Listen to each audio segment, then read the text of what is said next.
Cuán firme cimiento se ha dado a la fe.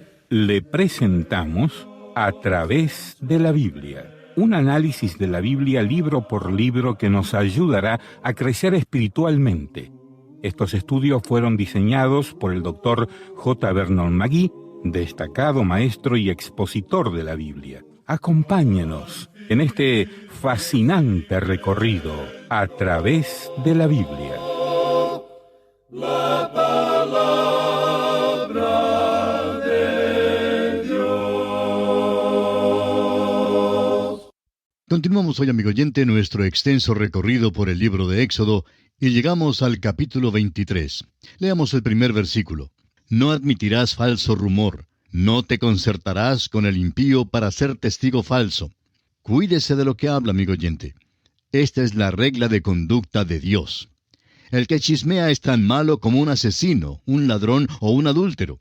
Prosigamos con el versículo 2 que dice, no seguirás a los muchos para hacer mal, ni responderás en litigio, inclinándote a los más para hacer agravios. Si pusiéramos por obra el precepto de Dios que dice, no seguirás a los muchos para hacer mal, tendríamos que salir de ese asunto de las marchas de protesta. A una persona que estaba protestando porque quería lograr la libertad se le preguntó cuánta libertad tenía y si podría cambiar su vestido de descontento por otro cualquiera y si todavía sería aceptado. Esta persona respondió que no. Entonces, realmente no tenía tanta libertad como parecía. Cuando alguien protesta, usted tiene que protestar también y marchar en fila. Esto de las protestas, griterías y confusión no es nada nuevo. En el capítulo 19 del libro de los Hechos de los Apóstoles, versículo 32, leemos, unos pues gritaban una cosa y otros otra, porque la concurrencia estaba confusa y los más no sabían por qué se habían reunido. ¿No le suena familiar este caso, amigo oyente? Cuando alguien inicia una marcha de protesta, usted no desea quedarse atrás y se une al grupo, y diríamos que lo hace solo por imitación, sin conocer las razones que empujan a estos grupos a protestar. Concluimos entonces diciendo que esta, amigo oyente, no es la libertad de la que tanto alardeamos. No siga usted a los muchos para hacer el mal. Este es el consejo de Dios. Ahora el versículo 3 de este capítulo 23 de Éxodo nos dice, ni al pobre distinguirás en su causa. El juicio no debe ser influido por la riqueza ni por la pobreza. El juicio y la justicia deben ser empleados imparcialmente. Los romanos pintan la justicia como una mujer tierna, pero con los ojos vendados. Ella no hacía acepción de personas y llevaba una espada en una mano y una balanza en la otra. La espada quería decir que cuando se entregaba el juicio, habría la ejecución de la pena. La balanza significaba que la justicia sería imparcial. Hace falta que este concepto sea empleado entre nosotros hoy en día. Veamos ahora las leyes en cuanto a la tierra y al sábado. Una vez más, Dios da a Israel esta ley con respecto al sábado y al año sabático. Leamos entonces los versículos 10 y 11 de este capítulo 23 de Éxodo. 6 años sembrarás tu tierra y recogerás su cosecha, mas el 7º año la dejarás libre, para que coman los pobres de tu pueblo, y de lo que quedare comerán las bestias del campo. Así harás con tu viña y con tu olivar. Dios revisará esta ley con Israel cuando entren en la tierra. Los asuntos del sábado, del año sabático y del año del jubileo son tratados en el libro de Levítico. Brevemente, el sábado era el 7º día de la semana, y era un día de descanso estricto cuando ciertos tipos de trabajo eran prohibidos. El sábado fue instituido por Moisés en Éxodo capítulo 16, versículos 23 al 29, y es el 4º mandamiento. Es el día que Israel debía santificar al Señor, porque Él lo bendijo y lo apartó para descansar después de la creación. Ahora, el año sabático era el año en el cual la tierra descansaba de todo cultivo después de haber sido cultivada por 6 años consecutivos.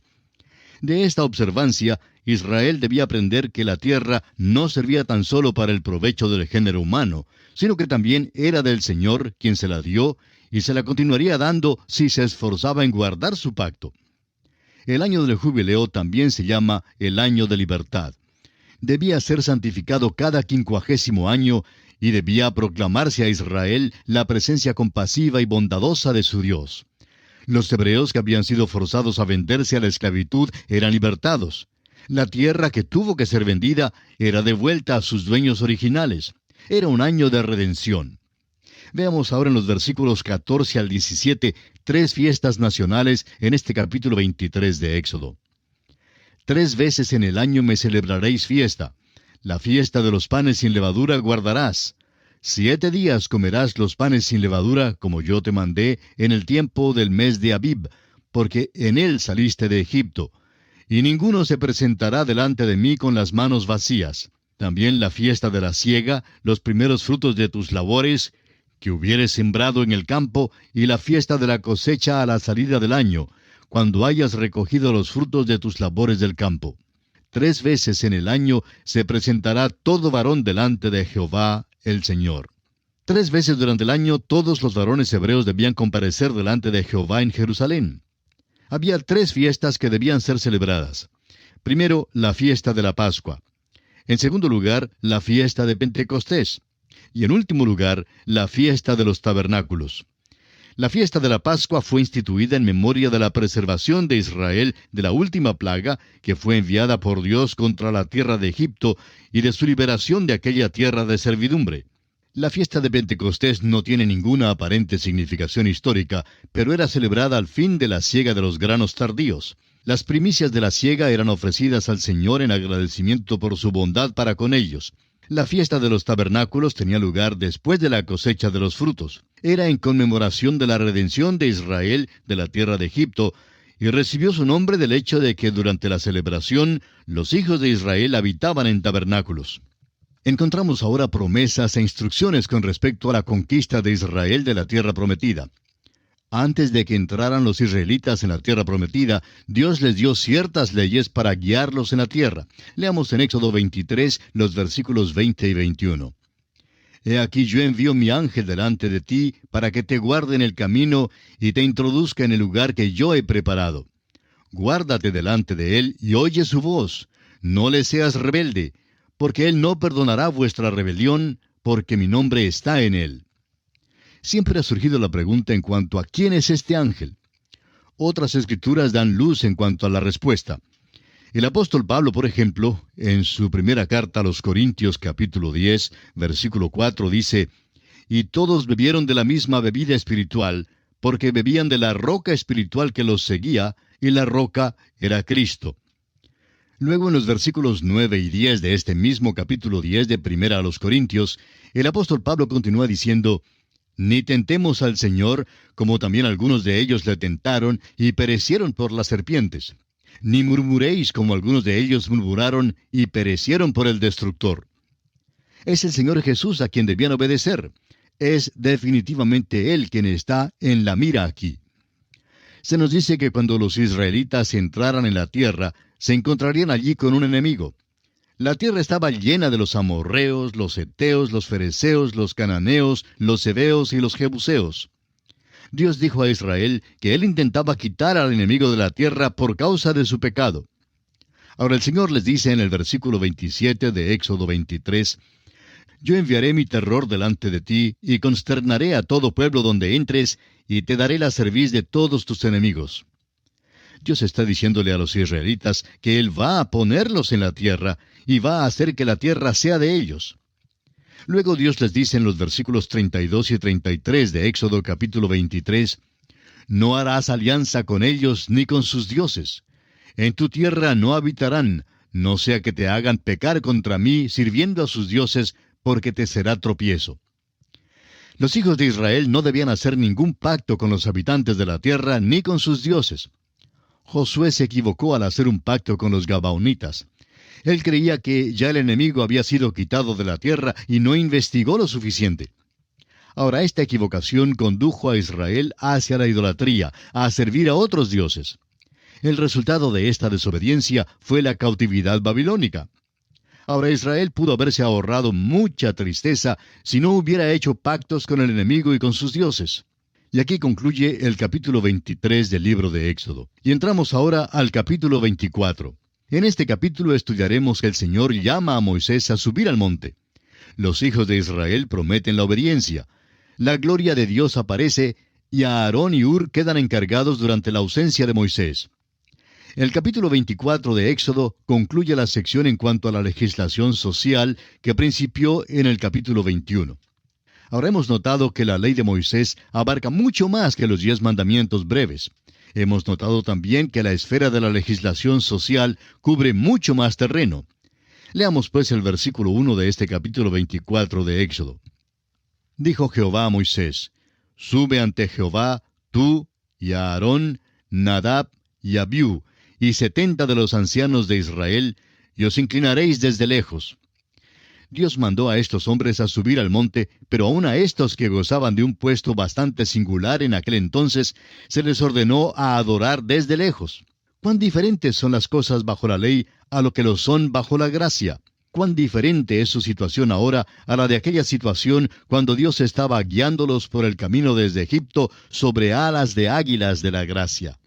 Bajo la ley, el hombre debe adorar desde lejos, pero hoy en día, el apóstol Pablo nos dice en su carta a los Efesios, capítulo 2, versículo 13, Pero ahora en Cristo Jesús, vosotros que en otro tiempo estabais lejos, habéis sido hechos cercanos por la sangre de Cristo. Dios nos salva y nos guía hoy por el camino de la vida por medio de su gracia. Leamos ahora los versículos 2 y 3 de Éxodo 24. Pero Moisés solo se acercará a Jehová, y ellos no se acerquen, ni suba el pueblo con él. Y Moisés vino y contó al pueblo todas las palabras de Jehová y todas las leyes. Y todo el pueblo respondió a una voz y dijo: Haremos todas las palabras que Jehová ha dicho. Esta es la segunda vez que los hijos de Israel han dado una contestación afirmativa cuando Dios les pregunta si quieren tener sus mandamientos y su ley. Están muy seguros de sí mismos, son independientes y casi arrogantes cuando le dicen a Dios: sí, queremos tu ley. Prometieron hacer todas las palabras que el Señor había dicho, y todavía ni las tienen todas. Dios les ha dado los 10 mandamientos, y ellos creen que los pueden guardar muy bien. Uno se pregunta cómo es que Israel pudo haber sido tan engañado. Es un enigma de veras, pero hay muchos que todavía creen que viven según la ley. Aquellos que creen satisfacer la norma de Dios son engañados, y es una cosa terrible de veras. El apóstol Juan en su primera carta, capítulo 1, versículo 8, nos dice que si decimos que no tenemos pecado, nos engañamos a nosotros mismos y la verdad no está en nosotros.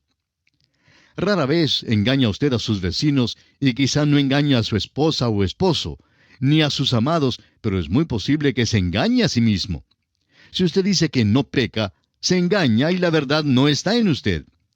Por si acaso perdiera lo que Juan dijo en su primera epístola, capítulo 1 y el versículo 8, Juan repite sus pensamientos en el capítulo 1, versículo 10 de su primera carta, donde dice: Si decimos que no hemos pecado, le hacemos a él mentiroso y su palabra no está en nosotros. Juan lo dijo. Él dijo que si usted dice que no ha pecado y que guarda la ley de Dios, ha hecho a Dios mentiroso. Amigo oyente, Dios no es mentiroso. Lo mejor es no jactarse de la bondad suya. ¡Qué arrogancia tienen los hijos de Israel al decir: haremos todas las palabras que el Señor ha dicho! Usted notará, sin embargo, que no guardaron todas sus palabras. Leamos ahora los versículos 4 al 7 de Éxodo 24 y consideremos otro aspecto importante. Y Moisés escribió todas las palabras de Jehová, y levantándose de mañana edificó un altar al pie del monte y 12 columnas según las 12 tribus de Israel. Y envió jóvenes de los hijos de Israel, los cuales ofrecieron holocaustos y becerros como sacrificios de paz a Jehová. Y Moisés tomó la mitad de la sangre y la puso en tazones, y esparció la otra mitad de la sangre sobre el altar. Y tomó el libro del pacto y lo leyó a oídos del pueblo, el cual dijo: haremos todas las cosas que Jehová ha dicho, y obedeceremos. Estos israelitas estaban seguros de veras. El hecho es que estaban confiando muchísimo en sí mismos. Creían realmente que podrían guardar la ley de Dios. Sin embargo, no guardaron la ley, y ese es el peor tipo de engaño de sí mismo que hay. Prometieron obedecer a Dios, pero no le obedecieron. El hombre natural cree que puede agradar a Dios, pero no le es posible de ninguna manera. Ningún hombre puede agradar a Dios porque ningún hombre puede satisfacer la norma de Dios. Nos olvidamos que realmente somos miembros de una raza que es depravada totalmente en cuanto a Dios. El género humano no obedece a Dios, y si usted lo duda siquiera por un solo momento, simplemente mire a su alrededor y note la desobediencia. Mire el pecado, la confusión, el ateísmo y la impiedad por todas partes. Dios tiene muchísima razón cuando Él dice en Romanos 3:10, como está escrito, no hay justo ni aun uno. Es interesante, ¿verdad? Vivir en una época cuando hay los que a lo malo dicen bueno y a lo bueno malo. El profeta Isaías dijo que tal día llegaría. Pues amigo oyente, estamos viviendo en aquel día. Ahora el versículo 8 de Éxodo 24 dice, Entonces Moisés tomó la sangre y roció sobre el pueblo, y dijo, He aquí la sangre del pacto que Jehová ha hecho con vosotros sobre todas estas cosas. Aún antes de que Dios les dé la ley, los israelitas son rociados con sangre para hacerles saber que debe haber un sacrificio. El escritor a los Hebreos nos dice en el capítulo 9, versículo 22 de esta carta, y casi todo es purificado, según la ley, con sangre, y sin derramamiento de sangre no se hace remisión. Dios repetirá muchas veces este hecho a los hijos de Israel. Una vida debe ser entregada y una pena debe ser pagada antes que cualquiera de nosotros pueda ir al cielo. Veamos ahora que Moisés sube al monte Sinaí. Leamos los versículos 9 y 10 de Éxodo 24. Y subieron Moisés y Aarón, Nadab y Abiú, y 70 de los ancianos de Israel, y vieron al Dios de Israel, y había debajo de sus pies como un embaldosado de zafiro, semejante al cielo cuando está sereno. La frase, y vieron al Dios de Israel, es una mala traducción. En realidad, nadie ha visto a Dios porque Él es espíritu. El evangelista Juan en el capítulo 1 de su evangelio, versículo 18, nos dice que a Dios nadie le vio jamás. El unigénito Hijo, que está en el seno del Padre, Él le ha dado a conocer. Lo que vieron entonces estos hombres fue una representación de Dios. Sinceramente dudamos de que veremos a Dios el Padre por toda la eternidad. Jesucristo es probablemente la vista más cercana que tendremos del Padre. Todo lo que sabemos hoy en día en cuanto al Padre es por el Hijo. No sabemos a qué se parece Dios el Padre, ni cómo se siente, ni lo que piensa, porque Dios nos ha dicho en Isaías 55, 8 y 9, porque mis pensamientos no son vuestros pensamientos, ni vuestros caminos mis caminos, dijo Jehová. Como son más altos los cielos que la tierra, así son mis caminos más altos que vuestros caminos, y mis pensamientos más que vuestros pensamientos. Moisés, Aarón, Nadab y Abiú y los 70 ancianos de Israel no vieron a Dios el Padre, sino una representación de Dios. Ahora el versículo 11 de Éxodo 24 dice, Mas no extendió su mano sobre los príncipes de los hijos de Israel, y vieron a Dios, y comieron y bebieron. En este versículo, como en el previo, vieron una representación de Dios. Más tarde, Moisés pide ver a Dios porque todo lo que había visto era una representación. Moisés quería ver a Dios. Ver a Dios fue el ruego de Felipe en el aposento alto. Felipe le dijo, según Juan 14:8, Señor, muéstranos el Padre y nos basta. El Señor le respondió en el versículo 9, ¿Tanto tiempo hace que estoy con vosotros y no me has conocido, Felipe? El que me ha visto a mí ha visto al Padre. ¿Cómo pues dices tú, muéstranos el Padre? Si quiere ver a Dios, amigo oyente, tendrá que verlo mediante Jesucristo. Alguien dijo una vez que uno puede llegar directamente a la presencia de Dios después de ser salvo. La verdad es que no llegamos directamente a la presencia de Dios. Tenemos un mediador. El apóstol Pablo nos dice en su primera carta a Timoteo, capítulo 2, versículo 5, porque hay un solo Dios y un solo mediador entre Dios y los hombres, Jesucristo hombre. Usted, amigo oyente, llega a Dios por medio de Jesucristo, el mediador. Cristo es el árbitro del cual habló Job en el capítulo 9, versículo 33 del libro que lleva su nombre. No hay entre nosotros árbitro que ponga su mano sobre nosotros dos. Cristo pone una mano en la mano de Dios y la otra en la mano suya y los junta a usted y a Dios. Nosotros no alcanzamos a Dios el Padre por nuestra propia cuenta y debemos reconocer eso. Ahora el versículo 13 de este capítulo 24 de Éxodo dice, «Y se levantó Moisés con Josué su servidor, y Moisés subió al monte de Dios». Ahora notamos que Josué empieza a aparecer con más regularidad en este cuadro. Dios lo está preparando para suceder a Moisés. Él es joven y Dios tiene muchas cosas que enseñarle antes de que esté listo para guiar a Israel. Leamos ahora los versículos finales, 14 al 18 de este capítulo 24 de Éxodo. Y dijo a los ancianos, «Esperadnos aquí hasta que volvamos a vosotros. Y he aquí, Aarón y Hur están con vosotros. El que tuviere asuntos, acuda a ellos». Entonces Moisés subió al monte, y una nube cubrió el monte. Y la gloria de Jehová reposó sobre el monte Sinaí, y la nube lo cubrió por 6 días. Y al 7º día llamó a Moisés de en medio de la nube. Y la apariencia de la gloria de Jehová era como un fuego abrasador en la cumbre del monte a los ojos de los hijos de Israel. Y entró Moisés en medio de la nube, y subió al monte. Y estuvo Moisés en el monte 40 días y 40 noches. Fue durante este tiempo en el monte Sinaí cuando Moisés recibió las instrucciones que son presentadas en el resto de este libro de Éxodo. Dios estaba efectuando su perfecto plan para los hijos de Israel. Y aquí concluye el capítulo 24 de Éxodo. No tenemos mucho tiempo para entrar en muchos detalles del capítulo 25, pero en el capítulo 25 veremos lo que deben ofrendar los israelitas para el tabernáculo y las instrucciones en cuanto al mobiliario del tabernáculo. En los capítulos 25 hasta el 30 de Éxodo, Dios da a Israel el dibujo para el tabernáculo y el modelo de las vestiduras para el sumo sacerdote. Tenemos luego la construcción y la erección del tabernáculo y el hecho de que se llenó de la gloria del Señor. El tabernáculo llegó a ser el centro de la vida de Israel porque fue allí donde el hombre se acercó a Dios. Leamos los primeros 2 versículos de este capítulo 25 que vamos a comenzar. Jehová habló a Moisés diciendo, «Di a los hijos de Israel que tomen para mí ofrenda. De todo varón que la diere de su voluntad, de corazón, tomaréis mi ofrenda». Hace solo unos pocos meses que Israel ha sido librado de la esclavitud. El Señor les pide que den una ofrenda para ayudar a construir el tabernáculo, y los israelitas dieron tanto que Dios les mandó que dejaran de dar. Amigo oyente, es muy rara la vez cuando ocurre una cosa así. Fueron mandados a traer los artículos siguientes. Leamos los versículos 3 al 7 de Éxodo 25.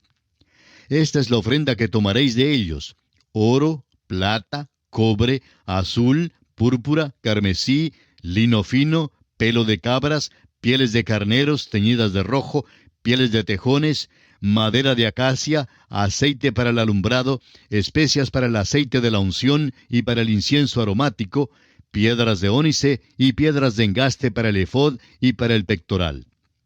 Estos fueron los artículos que los israelitas debían traer.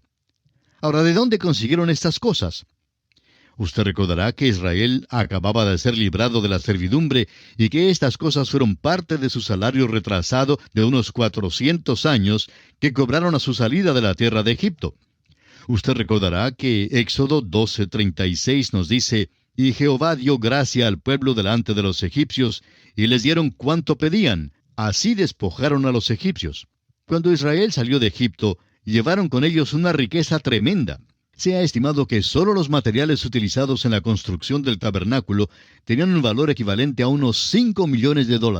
El tabernáculo era de un tamaño pequeño porque tenía que ser llevado en la marcha por el desierto, pero era muy adornado, rico y hermoso. Y aquí nos detenemos por esta ocasión, amigo oyente, porque el tiempo se nos ha agotado. Y esperamos que usted nos sintonice de nuevo. Será pues hasta entonces, que Dios le bendiga, es nuestra ferviente oración. Hemos llegado al final por el día de hoy. Díganos, ¿fue de ayuda para usted el estudio de hoy? ¿Desea enviarnos algún comentario acerca de lo que ha estado escuchando? Entonces escríbanos, no espere más. Si desea recibir las notas y bosquejos de lo que estamos estudiando, suscríbase gratis en nuestra página en internet a través de la Biblia.org/notas. A través de la Biblia.org/notas. Si desea escuchar nuevamente el programa o si se perdió alguno de ellos, visite a través de la Biblia.org. Repito, a través de la Biblia.org o escriba al correo electrónico atv@transmundial.org, atv@transmundial.org, a través de la Biblia.